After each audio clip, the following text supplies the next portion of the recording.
बहुत बहुत शुभकामना मेरे प्यारे बच्चों। आज हम पाठ 6 चल रहे हैं, इसलिए आप सब बच्चे पाठ 6 उल्टा लें। कविता है अपना देश महान। लिखे हैं इस कविता को चंद्रदत्त इंदु जी। अपना देश सभी को बहुत प्यारा लगता है। अपने देश को प्यार करने वाले लोग अपने देश की प्रशंसा विविध रूप से करते हैं। विविध रूप से मतलब अनेक प्रकार से करते हैं। इस कविता के माध्यम से कवि चंद्रदत्त इंदु जी भारत की विशेषताओं का वर्णन सुंदर रूप में प्रस्तुत करते हैं। कवि कहते हैं कि फूलों से भी फूलों से भी बनते हैं गुलदस्ते, हिम्मत वाले हिम्मत वाले चलते हंसते हंसते। अर्थात ये देश दो प्रकार के लोगों से मिलकर बना है। पहला वो व्यक्ति है जो इस देश का हित चाहते हैं, दूसरा वो व्यक्ति हैं जो इस देश का हित नहीं चाहते हैं। जो हित नहीं चाहते हैं और जो हित चाहते हैं, उन दोनों से मिलकर ये देश बना है।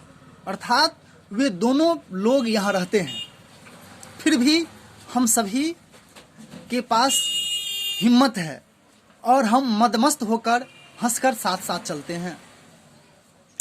हम निर्माणों की वल्लरियां, नई सुबह के गान, अपना देश महान।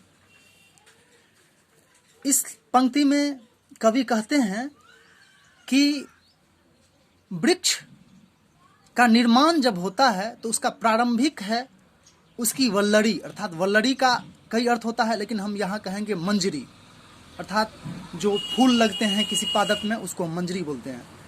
कि कोई भी पादप का मूल बिंदु है उसका मंजर, मंजर से ही बीज निकलते हैं और बीज से ही वृक्ष बनता है। तो हम उस वृक्ष के मंजर हैं।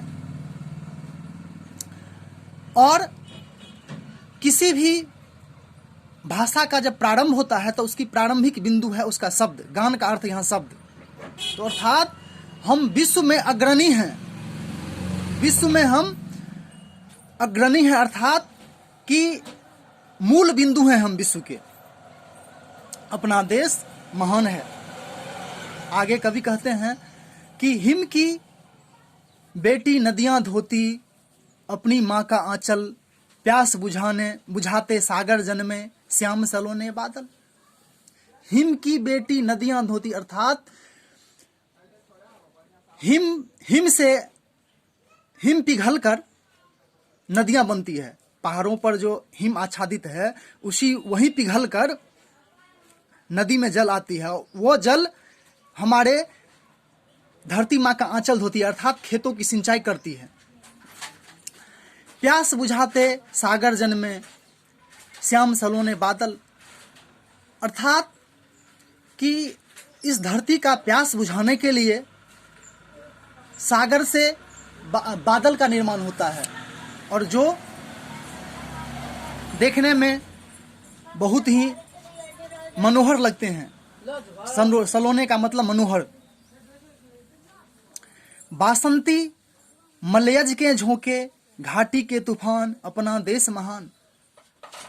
बासंती अर्थात बसंत ऋतु में उत्पन्न होने वाला। मलयज, मलय एक पर्वत है जिस पर चंदन के बहुत सारे वृक्ष लगे हैं, और उससे जो हवा चलती है वो हवा बहुत ही सुगंधित और शीतल होती है। कवि कहते हैं कि हम बसंत ऋतु के शीतल और सुगंधित वायु हैं। कभी हम शीतल हवा रहते हैं तो कभी घाटी के तूफान बन जाते हैं। घाटी उस क्षेत्र को कहा जाता है जो दो पर्वतों के बीच या दो नदियों के बीच स्थित होते हैं। अपना देश महान है। चंदन जैसा भाईचारा, फूलों जैसा मन। अर्थात हम अब देखिएगा कि चंदन का वृक्ष बहुत ही सुगंधित रहता है और उसमें सांप लपेटे रहता है। चंदन जो है लोगों को सुगंध देता है, शीतलता देती है, और उसमें भी भुजंग लपेटा रहता है। अर्थात चंदन का वृक्ष भाईचारे का प्रतीक है। और फूल जैसा मन है। फूल कितने भी विकट परिस्थिति में होती हैं तो हमेशा हंसती रहती हैं। मेहनत से तप कर बनता है कंचन अपना तन, अर्थात हम भारतवासी मेहनती हैं और मेहनत के बल पर हम अपने शरीर को कंचन जैसा बना लेते हैं, अर्थात सोने जैसा बना लेते हैं। सभी असंभव संभव करते, सभी कठिन आसान, कितना भी कठिन काम हो, कितना भी असंभव कार्य हो, हम उसको संभव बना लेते हैं अपनी मेहनत के बल पर। अपना देश महान है। धन्यवाद मेरे प्यारे बच्चों।